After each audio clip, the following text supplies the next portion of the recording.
Nistenna illi il-Prim Ministru Robert Abela jieħu azzjoni u jgħaddi l-isptarijiet lura lil poplu Malti u Awċi.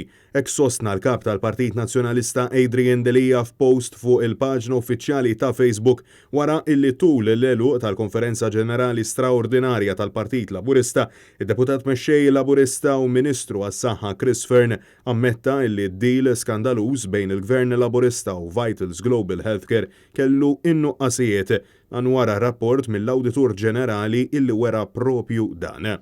Illum, f'daw il-ġranet, daw il-ġimgħat, ilha issa għaddejja l-istorja, ilna nisimgħu u smajna rġajna għax kellna rapport tal-Awditur Ġenerali fuq l-istorja tal-VGH. Ħażin nagħmlu jekk noqogħdu ninjoraw sitwazzjonijiet illi nistgħu nirranġaw.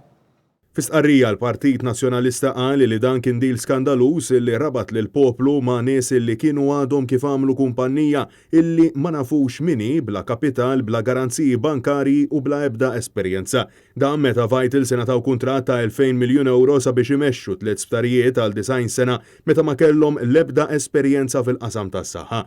Il-Partit Nazzjonalista saħa illi lanqas sar due diligence fuq Vitals, kumpanija li kienet irreġistrata inqas minn xahar qabel ma ngħatat dan il-kuntratt u b'kapital ta' 1000 euro biss u bla ebda rabtiet ma' banek sabiex jagħtuhom is-self meta intrabtu li għamlu b'187 miljun euro f'investiment li ma' investiment qatt ma sar.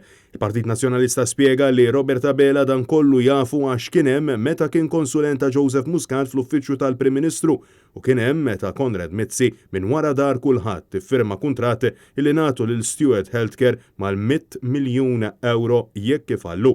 Partit Nazzjonalista permezz ukoll tal-kawża li fetaħ il-kap tal-Partit Adrian Delija insista li ser jibqa' jiġġieled sabiex tibqa' toħroġ il-verità fuq dan id-deal skandaluż li huwa s-serqa ta' flus il-poplu sakemm dawn l-isptarijiet jirritornaw lura għand il-Maltin u l-Awċin.